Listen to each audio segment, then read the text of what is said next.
Hello and welcome to Japan Expert Insights and our discussion series on geopolitics in the Indo-Pacific and Japan's role in the region. Every second Monday, Dr. Stephen Nagy, Senior Associate Professor at the Department of Politics and International Studies at the International Christian University in Tokyo, and host Maya Matsuoka host a discussion on the latest developments, new challenges, and shifts in the geopolitics of the Indo-Pacific region. In this podcast, we welcome comments, questions, and opinions, so if you haven't done so yet, join us next time. In the meantime, you can find us at japanexpertinsights.com and our YouTube channel, where we upload audio episodes on Japanese politics, business insights, and Japan's role in the Indo-Pacific region. Good evening to everybody who is in the room at the moment. Thank you very much for joining us on Monday night at 8 o'clock. Once again, today we've got Professor Stephen Nagy, Senior Associate Professor at the International Christian University here in Tokyo, a scholar who specializes in the Indo-Pacific region, in China, and of course, other countries here. So thank you very much, Stephen, for joining us. Today we are going to talk about geopolitics in the Indo-Pacific, review of the latest events, and today's topic is the national security policy. This is a very hot topic, and I believe that, quite a few people here in the room probably have their comments and, of course, opinions on this. So I encourage you to join us on stage after Stephen finishes the briefing. So please do not hesitate to do that. You can join us by tapping on the hand icon at the bottom of your smartphone screen. So by doing that, you raise your hand and I can bring you up on stage. And without any further ado, Stephen, let's start and proceed with the discussion then. All right, Maya, thank you very much for organizing this tonight. And yes, today I'd like to talk about Japan's new national security strategy and what it means for the geopolitics of the Indo-Pacific.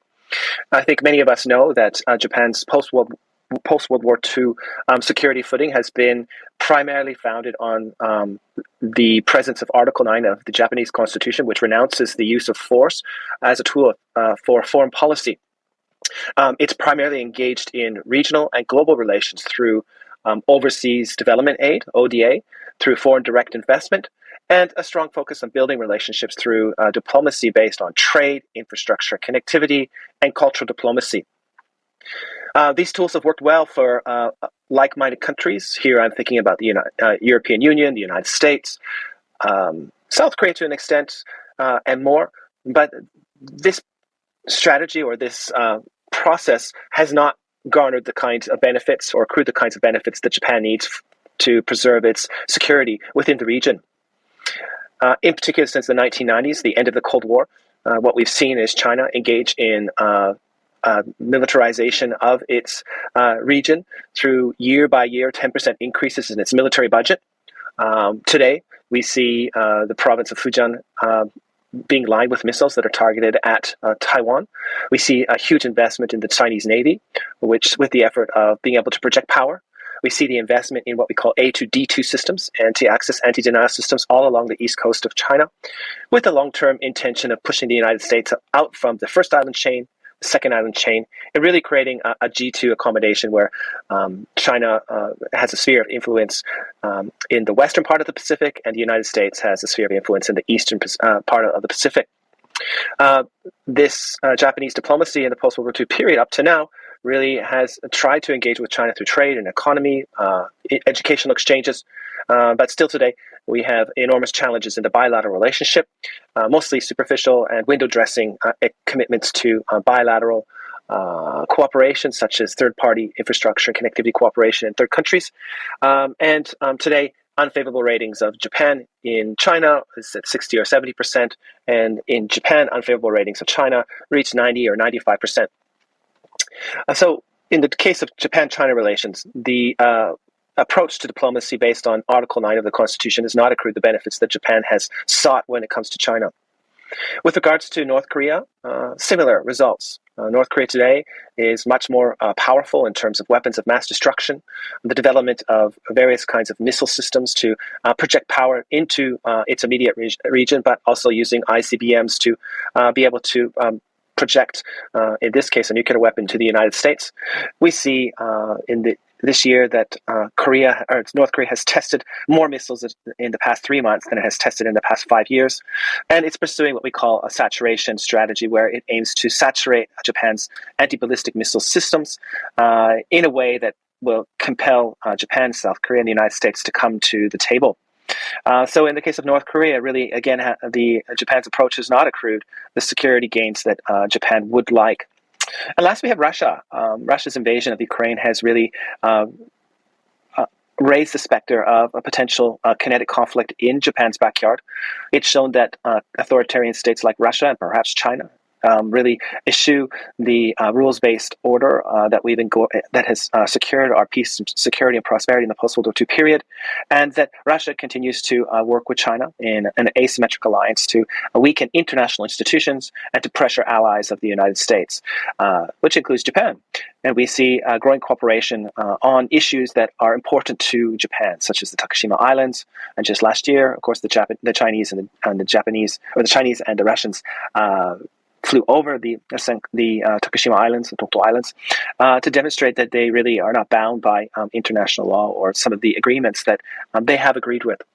So when we think about Japan's increasingly severe environment, and we think about the national security strategy, and we think about the Indo-Pacific broadly, I think the take-homes is that Japan is in a precarious position vis-a-vis the assertive countries and provocative countries within the region, and that it needed to take a new approach to dealing with its national security within the region to promote what Japan continues to try and support, and that is a rules-based Indo-Pacific region that is based on international law, based on mutual agreement of how we should move forward in terms of trade, commerce, maritime navigation, and that the increasing importance of working with partners like the United States, but also Australia, Canada, the UK, Germany, and others, really to secure a rules-based order in the Indo-Pacific.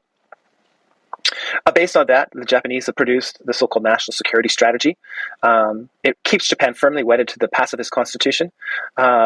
Importantly, it talks about not deviating from the 3 non-nuclear principles. That is, not hosting nuclear weapons, not producing nuclear weapons, and not being a place where nuclear weapons are transported. It commits Japan to not posing a military threat to other countries within the region, and argues that the new national security strategy is exclusively defense-oriented. It reaffirms that the Japan-U.S. alliance is the cornerstone of Japanese security, and that it wants to strive towards coexistence with difficult countries within the region, and that includes China, North Korea, and Russia. That being said, the new national security strategy does and argues for some, I think, important deterrence capabilities that are going to push Japan and test Japan's capabilities. One is this idea of preemptive strike capabilities or counter-strike capabilities. We should understand these capabilities within the context of North Korea's saturation capabilities, that no longer do anti-ballistic missile systems and theater missile defense provide the security that Japan once could argue for, and that it needs a new approach to dealing with securing its national security vis-a-vis North Korea. And preemptive strike capabilities, or at least the ability to do this, is meant to send Pyongyang a stern message that continued provocations will be met with deterrence, and that Japan, working with the United States and other partners, will continue to focus on deterring North Korea's potentially counter-strike capabilities. I think some other important aspects of the national security strategy, which align with the geopolitics of the Indo-Pacific, really have to do with focusing on the technological innovation, economic development, and engaging with like-minded countries throughout the region to create a rules-based order that's not necessarily based on democracy or human rights, but rather based on a shared understanding of how the region should develop. This shared understanding should be based on transparent rules-based agreements and understandings within the region, in particular in the sea lines of communication that straddle the Indian Ocean through the South China Sea, Taiwan Strait, and East China Sea. For Japan, this remains existentially important for Japan's security, as almost all its trade and energy resources come through these sea lines of communication. We see that it's Japan, through its new national security strategy, is also explicitly noting that China is a strategic challenge for Japan and for the region, and that Japan needs new strategies and new initiatives and new partnerships to ensure that Chinese hegemony does not emerge in the region. And some would argue that what's the difference between American and Chinese hegemony? These are, hegemony is just hegemony. And I think that we should be very clear that American hegemony or dominance within the region has, by and large, provided public goods to the region, stability. It's allowed for most governments to evolve in the direction that they would like. It's allowed for freedom of press to emerge. It's allowed for rules-based, transparent, constitutional societies to emerge. And all of this is key to our ability to to enjoy our liberties, our freedoms and rights, to protest against our governments, and keep our governments accountable to its citizens. This is very different than, I think, the Chinese model of hegemony. We see this domestically in the Chinese context with no freedom of press. Really, rule of law does not exist, and that still today the rights of ordinary Chinese citizens are subservient to the party. In this sense, Japan proactively saying that China is a challenge and that Chinese hegemony is not something that Japan is willing to accept really fits within the broader context of Japan's free and open Indo-Pacific strategy or vision that continues to try and create a critical mass of countries that share the same norms, institutional arrangements, understanding how a maritime domain should be managed, and that are willing to work together to build stronger, accountable, transparent institutions within the region. So in a sense, Japan's new national security strategy, amongst many things, really addresses the challenges that the current Japanese constitution, in particular Article 9, cannot address, being North Korea, China, and Russia. It talks about the capabilities that Japan needs to acquire to secure its national security, and it puts this in the context of the importance of a national security strategy that preserves Japan's national interests, and that includes free and open sea lines of communication. It means a rules-based process of negotiating international affairs within the region.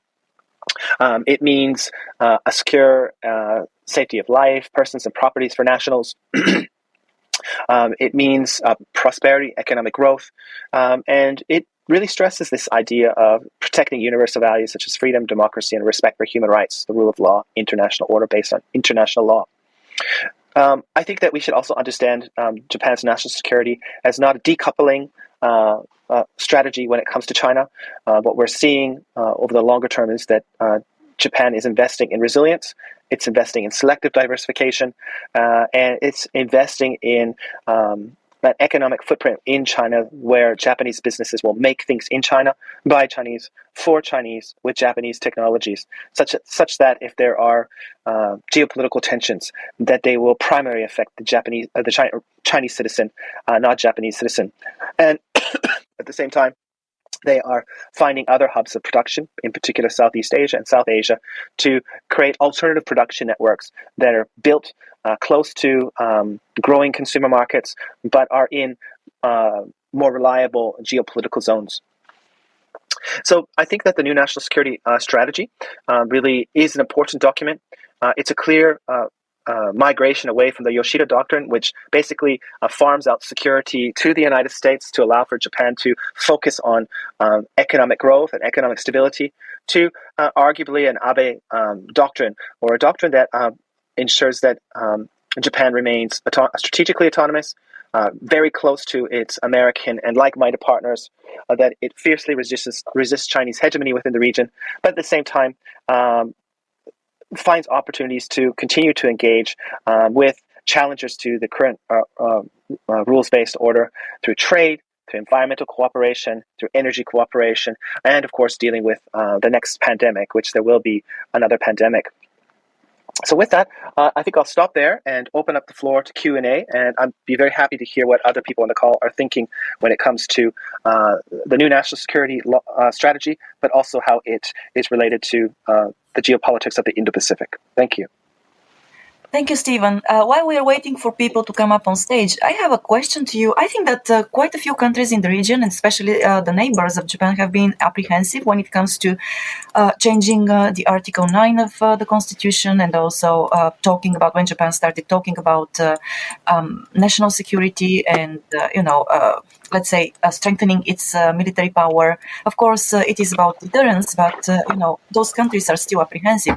Have there been any events or that actually try to show or to normalize Japan's policy at the moment, to normalize the policy so that the countries around Japan and the countries around the region actually do not worry that much about Japan's going back, to the time of the time before World War II, let's say it. Okay, so I think that this is this interpretation that Japan is somehow going back to the pre World War II sphere of security and really inclination towards imperialism is completely not based on the documents, Japan's procurement strategy, its post-World War II pacifist norms, which are deeply embedded in the Japanese self-defense force and even within the political community in Japan.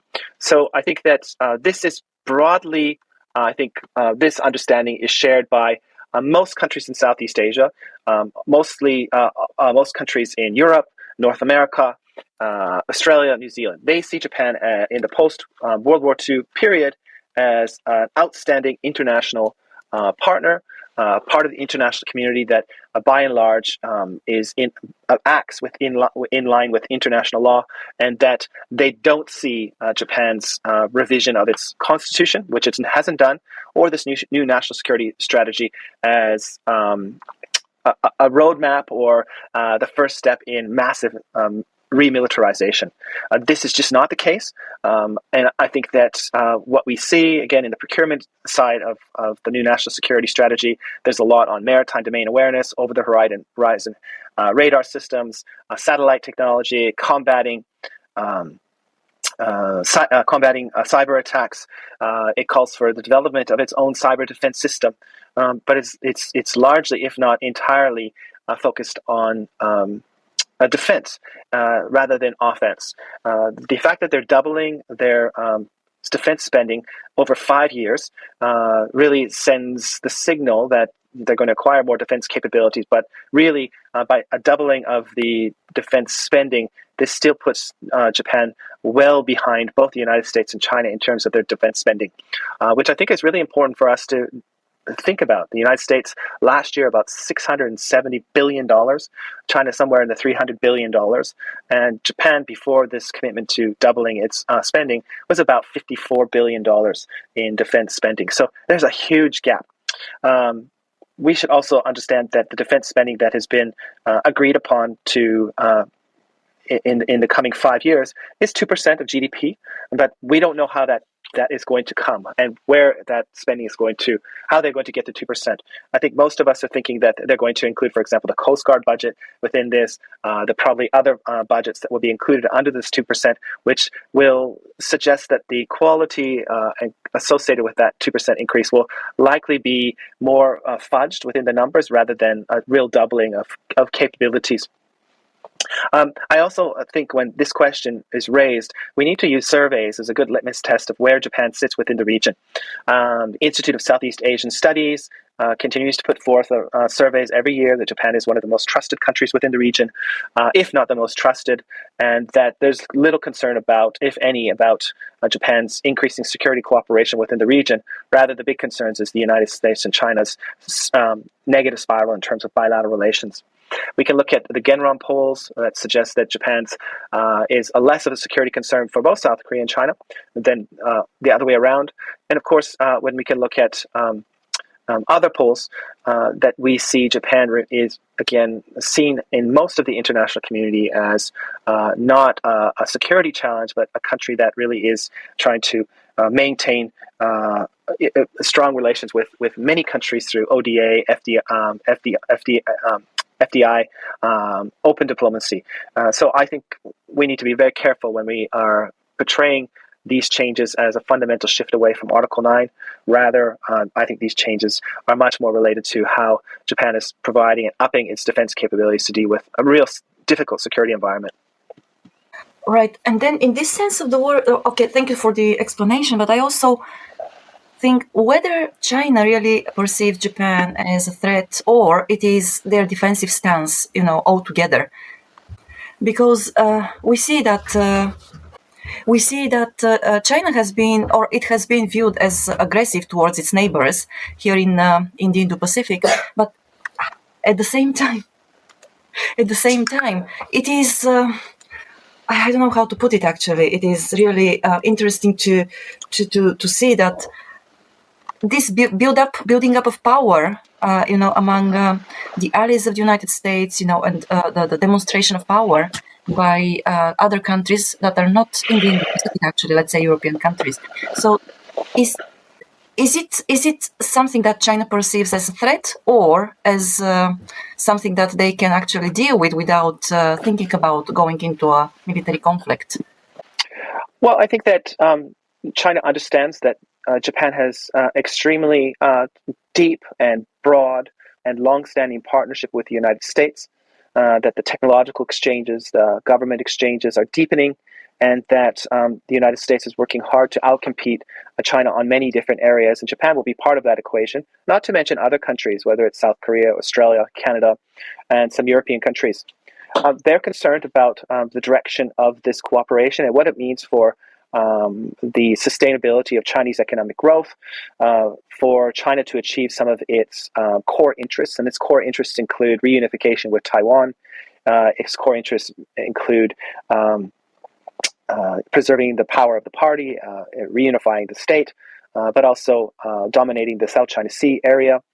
And the more coordination that occurs between Japan and these other partners makes achieving these core interests much more difficult. I think, in particular, on the Taiwanese part, as Taiwan continues to move in a different direction politically and culturally and economically than where the mainland is today. So yes, China is concerned about these spendings. I think that they understand that the close partnership between Japan and the United States and other countries will narrow the strategic choices that China has moving forward and will make achieving those national objectives more difficult. And this will create challenges in terms, I think, of where the party sits, but also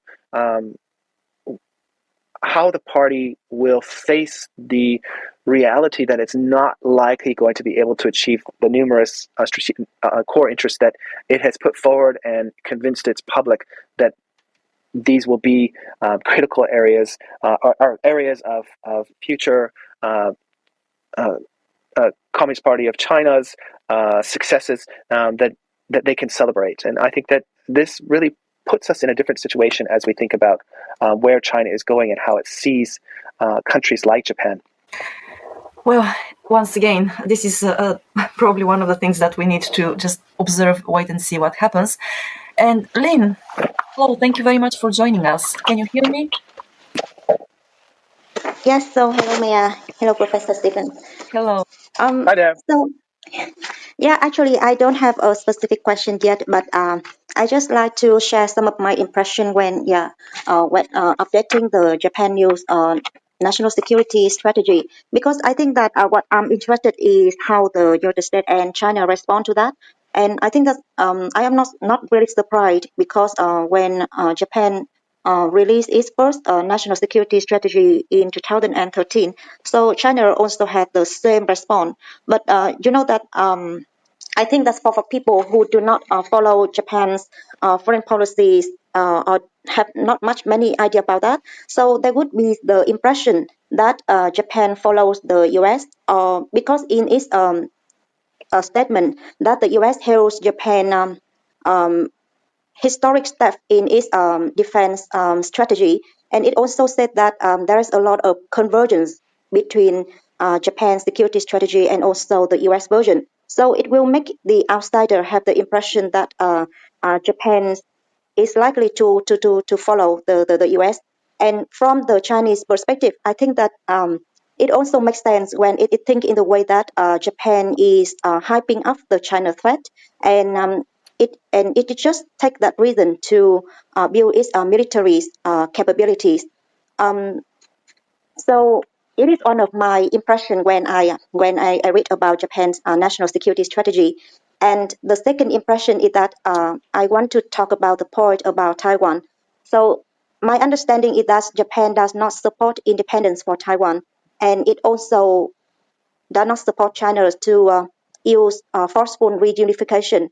So I'm just wondering, in this new uh, security strategy, to my understanding, Japan has become more clearer in its stand about the Taiwan issue. So that is mean that Japan has been gradually departing from its strategic ambiguities for Taiwan. Thanks very much, Lynn. So I think that you're correct that from the Chinese point of view, they view Japan working with the United States and other countries in a way that perhaps from the Chinese point of view is reminiscent of containment, that they are shifting away from their views about Taiwan and a one China and a one China policy. However, I think that those views are really not reflective of the reality. We continue to see Japan express explicitly and publicly that it supports peace and stability across the Taiwan Straits, that it doesn't support independence, and that it doesn't support a forced reunification of Taiwan. I think that this national security strategy does not move away from that point of view, and I think importantly how Japan is the weapons that are the tools that Japan is interested in procuring really don't move the dial on where Japan fits in terms of Taiwan. If Japan was interested in moving away from the one China policy, we would likely see it invest much more heavily in helping Taiwan deter itself, probably advocating for it to join international institutions, and we would probably see more engagement at many different levels. But we're not seeing that. We see a very nuanced approach to Taiwan, which aims to try and maintain the status quo as much as possible. Whether that's possible 5 years and 10 years and 20 years from now, I think that's an open question, and I don't think anybody really knows the answer. But I think talking to many people, the preference really is to maintain the status quo as long as possible and hope for some kind of change in how China is behaving regionally and internationally. So, Professor, do I understand correctly if when you say that Japan wants to maintain the status quo and it also want to protect the regional rules by order, so it also means that it want to signal to China that it want to protect Taiwan. So I mean that in any case of like China invasion of Taiwan, Japan can jump in and to protect Taiwan. I think it remains ambiguous, but at the same time, it states explicitly that Japan's preference and other countries' preference will continue to be the status quo, and that a forced reunification will severely challenge how Japan will challenge Japan's ability to maintain a one China policy. Yes, thank you. Thank you. Thank you, Lynn. Eleanor, hello. It's early morning for you if you are in the United States, and so thank you so very much for coming up here on stage. Can you hear me? Yes, I can hear you. Can you hear me? Oh, great. Yeah, good morning. You're tuned in this morning. I will say it was quite difficult to get up. With daylight savings time, it's now there's a 14-hour difference rather than a 13-hour difference, so it's a little after 6:30 in the morning here.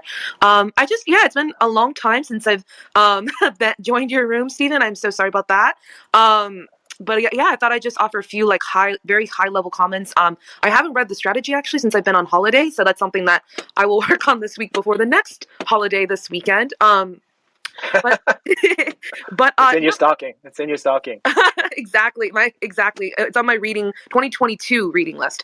To be clear, but I thought I'd offer a few comments about perhaps what we could look into at towards the end of the year as well as into 2023 for Japan, and I guess the geopolitics surrounding Japan. So I think first off, maybe Stephen, you mentioned something about the financing aspect of the defense budget. I think that will be top of mind for both the Japanese government as well as American stakeholders here who are looking at who are part of the defense world.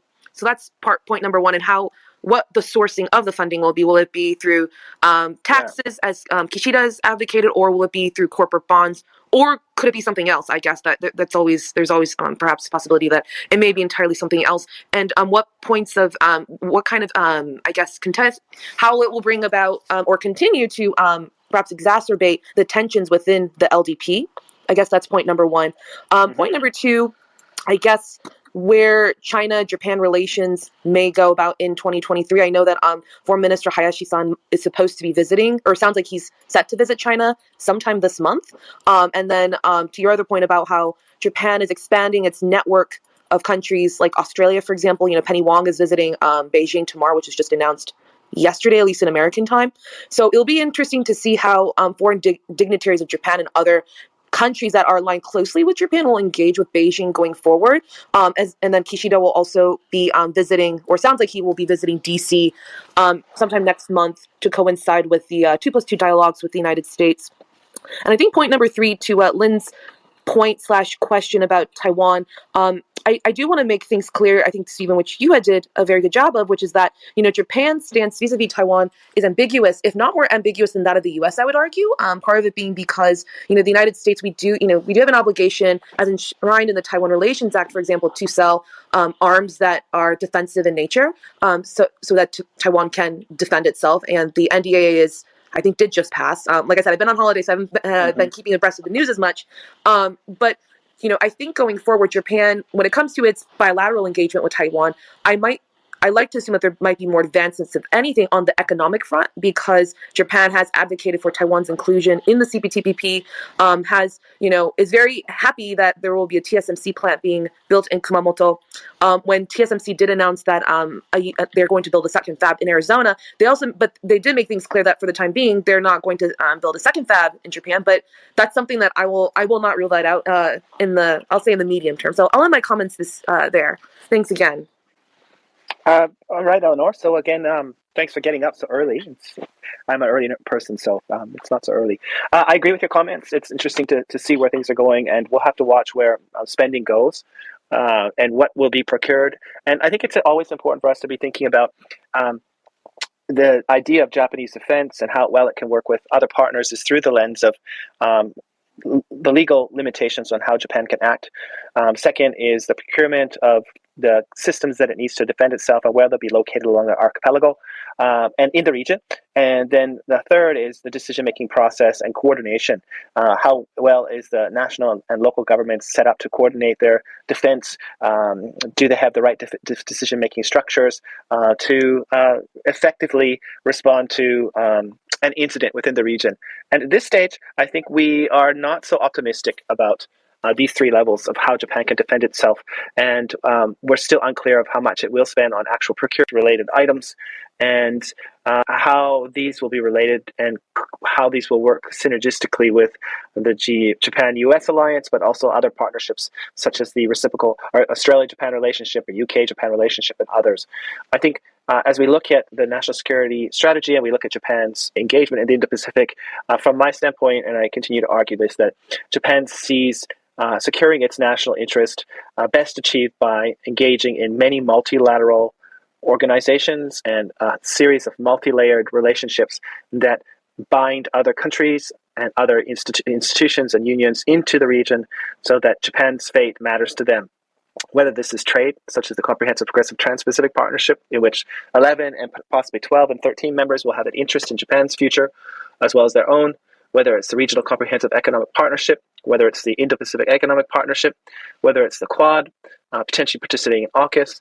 All of these represent different layers of cooperation that can contribute to Japan's security that are still largely defensive or enmeshing, which provides Japan the kinds of shared interests that it needs to ensure its security by ensuring that what happens to Japan matters to other countries as well. Eleanor, you're on mute. hope that this was Yes, no, it was great comments, great feedback. yes, great. Thank you. Well, and Tami, hello. Are you in Japan today or now? I am still in Japan. Good evening, Maya. Good evening, Tam. Yeah. Long time no speak. Indeed. And how do you do, Professor Stephen? It's been always a pleasure listening to your room. So, Great to hear from you, Tami. Thanks for coming. Thank you. So my question might be slightly different from others' questions of tonight, and it might be off topic from tonight's topic as well. But I've the USS Ronald Reagan has come back to Yokosuka last Friday, and that has been like a several weeks delay from what their initial plans were. And I wonder if that was one of the reasons for the delay was because they had to go back and forth to South Korea amid the this missile threats from North Korea. And so I'm quite interested in all those national security in the region. And I wonder if the tension between North Korea and the rest of the neighboring nations have been quite a big alarming issue at this moment in time. And how that would be seen in a bigger picture, especially as Japan is starting to increase the defense budget. So, yeah, I just wonder how this national security is going to pan out in the region. What are your views?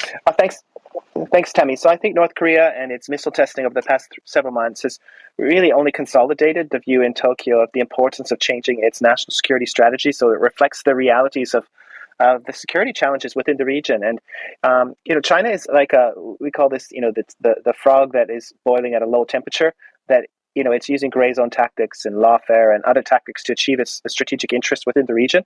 But North Korea is much more provocative, and it's testing a variety of different launch devices. And these launch devices are missile systems, short, mid, and long-range missile systems that can reach American bases in Japan, in South Korea, in Guam, in Saipan, and of course through ICBMs in reach mainland United States.